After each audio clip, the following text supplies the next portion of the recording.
os verdadeiros heróis do fim da escravidão. Ao parar para relembrar grandes momentos históricos que aconteceram no Brasil, uma série de conquistas surgem à memória. Certamente, uma delas é a abolição da escravatura, cuja concretização é discutida com efervescência até hoje. Geralmente, a versão que aprendemos da história é muito simplista quando tenta explicar todos os fenômenos sociais através da guerra de classes. Isso nos dá a falsa ideia de que sempre existe um grupo poderoso explorando um grupo oprimido. É irônico falar de escravidão e tentar romper essa lógica do opressor oprimido, mas a verdade é que, na história de nosso país, um dos grupos que mais lutou para libertar os escravos, a classe mais baixa na hierarquia da época, foi a família com a maior classe hierárquica, a família imperial.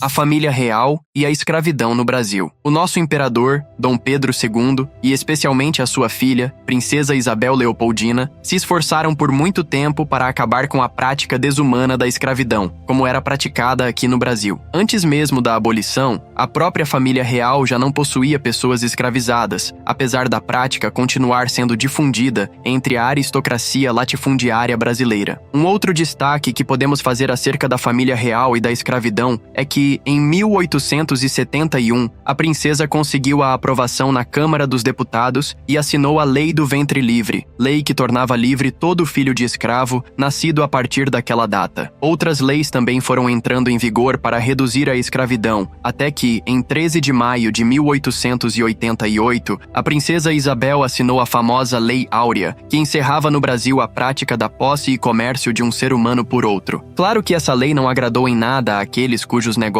dependiam do trabalho escravo. Consciente do movimento arriscado que havia feito ao assinar tal lei, a princesa Isabel questionou a um amigo, o barão de Cotegipe. Então, senhor barão, acha que foi acertada a adoção da lei que acabo de assinar? Ao que o barão, com muito carinho, respondeu: redimiste, sim, Alteza, uma raça, mas perdestes vosso trono. Infelizmente, para a família imperial, o barão não estava errado. Já no ano seguinte, os grupos positivistas que eram, desde muito tempo, contra a monarquia, unidos aos grandes fazendeiros, conseguiram o apoio de parte do exército para aplicar o golpe político-militar de 15 de novembro, encerrando assim o período monárquico e proclamando a república no Brasil. Qual benefício uma princesa teria em libertar um povo sofrido? Pelo que a história conta, benefício nenhum. Muito pelo contrário, apenas prejuízos. Mas então, o que leva uma pessoa a tomar uma decisão que vai contra os seus interesses pessoais e de classe? Sem dúvida alguma, a nossa princesa Isabel nos mostra que a história é feita por indivíduos dispostos a quaisquer sacrifícios pessoais, em nome de grandes ideais. Quando seu esposo, o Conde Deu, na ocasião da assinatura da Lei Áurea, teve um momento de hesitação e disse: "Não o assine, Isabel, é o fim da monarquia." A princesa católica respondeu: "Assinalo-ei, Gaston. Se agora não o fizer, talvez nunca mais tenhamos uma oportunidade tão propícia. O negro precisa de liberdade, assim como eu necessito satisfazer ao nosso Papa e nivelar o Brasil, moral e socialmente, aos demais países civilizados." Vale lembrar que o Brasil foi o último país das Américas a acabar com a escravidão e, sem dúvida, o que mais comercializou pessoas escravizadas entre os séculos XVI e XIX. O trabalho escravo era uma peça fundamental na engrenagem econômica brasileira, que dependia da monocultura agrícola como meio de geração de recursos. A chaga da escravidão, porém, não é marcante apenas no que tange à economia, mas também à cultura e a toda a construção étnica e social do nosso país, e talvez por isso ainda esteja tão presente nos nossos costumes. A família real, principalmente na figura de Dom Pedro II e Isabel, foram atores políticos importantes para combater a escravidão. Apesar de sua alta posição política, ainda assim não tinham poderes absolutos e necessitavam equilibrar os diferentes interesses do país em meio à busca pela libertação dos escravos. A discriminação racial, um problema do passado e do presente. Mesmo tantos anos depois, a questão da discriminação racial ainda é um assunto muito polêmico hoje em dia. Por mais absurdo que pareça, num país que talvez tenha o povo mais miscigenado do mundo, ainda existem casos de racismo. Para agravar a situação, parte da mídia e alguns grupos tendem a tratar este assunto de uma forma manipuladora, querendo forçar a ideia de que sempre existe uma guerra de brancos versus negros. Por isso, a questão acaba ficando cada vez mais complicada e difícil de lidar, e a solução cada vez mais distante. Atualmente, Novamente se volta a falar numa questão de identidade de raça, mas será que é possível formar uma identidade baseada na cor da pele? O que algo tão superficial como a cor da pele diz sobre a pessoa? É possível dizer algo sobre o caráter do indivíduo baseado nisso? Sabemos que a construção de uma identidade vai além do corpo e tange aspectos ainda mais profundos, como as nossas experiências de vida, nosso modo de lidar com traumas e prazeres e, acima de tudo, a autopercepção enquanto ser humano. É evidente que o racismo causa, sem dúvida,